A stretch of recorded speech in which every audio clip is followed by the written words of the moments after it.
Olá pessoal, tudo bom? Meu nome é Juliana Gabriel, eu sou médica endocrinologista e esse é o nosso vídeo para o especial Novembro Azul que eu faço todo ano em homenagem à saúde do homem, em especial à saúde hormonal masculina.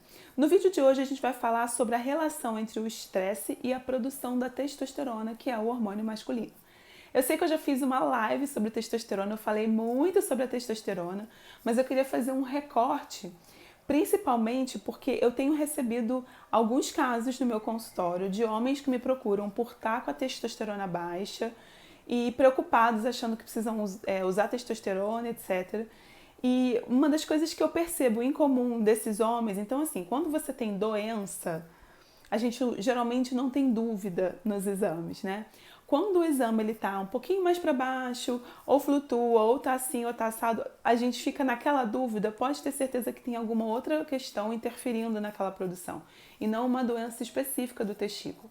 Existem sim doenças que podem acometer o testículo de forma que ele não produza mais a testosterona, ou acometer a hipófise de forma que ela não mande mais aquela mensagem para o testículo produzir a testosterona, mas isso é a grande minoria dos casos. A grande maioria dos casos que eu tenho visto na minha prática, essa queda de testosterona é o que eu chamo de uma reação normal a uma situação anormal. Por quê? Vou explicar melhor. Então, no nosso último vídeo, eu falei um pouquinho sobre o nosso cérebro, como funciona o cérebro, dizendo que o nosso cérebro ele foi programado para garantir a nossa sobrevivência, inicialmente a sobrevivência aguda e na sequência a sobrevivência da espécie e aí com isso a reprodução. Então que o nosso corpo ele tem dois senhores que o rege, que é o senhor da sobrevivência e o senhor da reprodução. E sempre o senhor da sobrevivência vai estar hierarquicamente superior.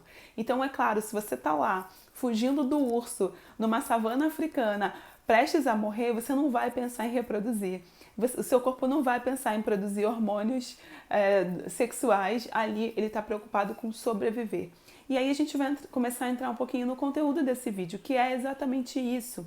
Ou seja, quando a gente está vivendo um estresse, seja um estresse físico, como uma doença grave, como um procedimento cirúrgico, por exemplo, um trauma automobilístico, quando a gente está vivendo uma doença crônica que está agudizada, por exemplo, um diabetes descompensado, uma pressão alta, um colesterol, uma asma, um enfisema pulmonar, doença renal, doença hepática, enfim, qualquer situação em que você tem um estresse físico pode levar à redução da testosterona, porque isso é uma reação do corpo de defesa.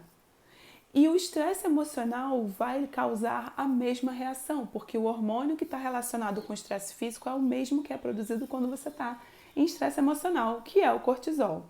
Então, quando você está em situações onde o seu cortisol aumenta, por exemplo, insônia crônica, estresse crônico, excesso de preocupação no trabalho, briga no relacionamento, perder o emprego, dívida financeira. Gente, os homens passam por isso o tempo inteiro. Né? E aguentar isso muitas vezes, não existe um espaço onde ele pode botar isso para fora. Muitas vezes o homem tem que engolir seco, ele não tem nem com quem conversar, ele não se sente à vontade para conversar, ele não consegue pôr isso para fora.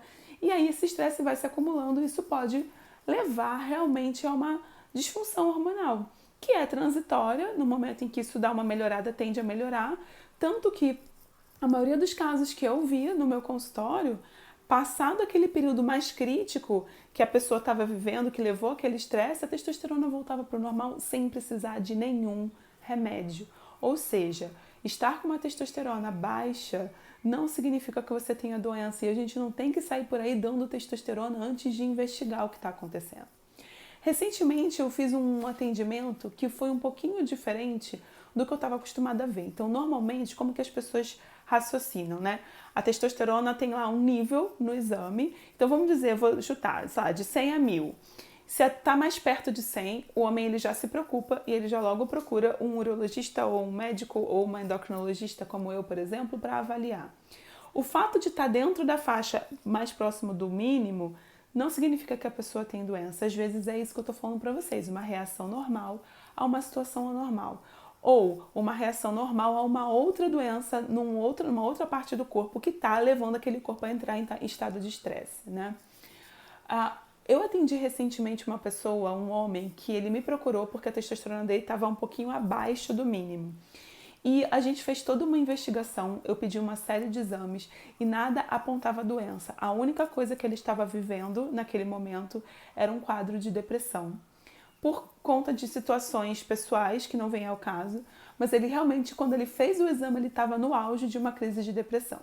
E depois desse auge, ele procurou ajuda, ele começou um tratamento e esse médico que começou a tratá-lo, né, o psiquiatra, foi quem indicou que ele viesse me procurar para ver se a deficiência da testosterona não poderia ser um fator que estava causando. Só que quando ele veio, ele na verdade já estava melhor da depressão. Então o que a gente combinou?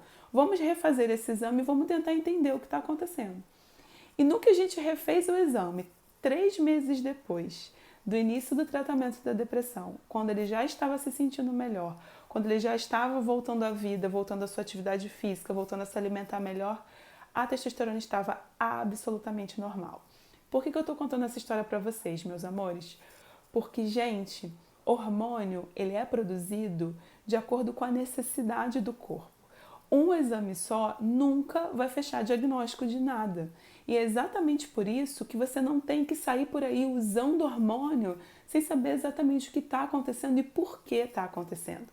Infelizmente, a gente está vivendo uma moda de testosterona, tanto para mulheres quanto para homens, e os homens acham que a testosterona é a responsável por tudo na vida deles. É responsável pela libido, é responsável pela vitalidade, responsável pela energia, pela potência no exercício, pela potência sexual. E na verdade não é só a testosterona, tem tantas outras coisas que interferem na nossa saúde. E é por isso que é muito importante que o homem se cuide. Cuide da sua alimentação, cuide do seu nível de estresse, cuide do seu sono para que possa dormir adequadamente. Cuide de outras doenças que possam estar acontecendo naquele momento, né? Como eu falei, um exemplo, a depressão, uma pressão alta, um colesterol alto. Tudo isso vai interferir na sua função reprodutora, porque se o corpo não está em equilíbrio, se a sobrevivência aguda não está garantida, não vai ter libido, não vai ter produção de testosterona. Vocês estão entendendo o que eu estou querendo dizer, gente? Então, assim, esse vídeo não é só para explicar essas mudanças hormonais que acontecem, essas reações normais que acontecem diante de situações anormais. É também um apelo para que a gente pare de ficar endeusando a testosterona como se fosse a resolução de todos os males, que é o que a gente vê sendo vendido na internet. Se a gente digita no Google testosterona e libido, vão aparecer milhares de propagandas de pessoas querendo vender um monte de coisa, um monte de solução mágica, quando na verdade o único caminho que realmente leva à cura é você ir na raiz do problema e entender por que aquilo está acontecendo. Então fica aqui o meu apelo para uma publicidade mais ética, para um cuidado mais profundo na saúde dos homens, um cuidado integral de todas as esferas, para que seja feito o diagnóstico correto antes de se indicar qualquer tratamento, antes de se pensar em tomar qualquer hormônio ou suplemento. E que você, se tiver alguma dúvida e se esse vídeo te gerou questionamentos, conversa com seu médico, tá certo? Bom, meus amores, é isso. Eu espero ter ajudado, eu espero ter esclarecido. Se ficou alguma dúvida, assiste a live sobre testosterona, que eu falo bastante detalhes sobre esse hormônio lá. Se ainda assim ficar dúvida, deixa aqui comentários ou sugestões ou até perguntas para que eu possa fazer outros vídeos sobre esse tema, tá bom, meus amores? Eu não sei se eu consigo responder as perguntas, mas eu vejo e isso já me dá ideia para mais vídeos, né? Se você não me segue no Instagram, não esquece de me seguir, @doutora.julianagabriel. Não esquece de assinar e se inscrever no nosso canal do YouTube, Endocrinologia para Todos. Compartilhar esse vídeo com alguém que você acredita que vai se beneficiar desse conteúdo e dar aquele joinha para mim, porque isso também me ajuda muito no crescimento do canal e do perfil, tá bom? Queridos, muito obrigada. Homens, cuidem-se e eu espero que vocês tenham gostado. Eu vejo vocês no próximo vídeo. Tchau, amores!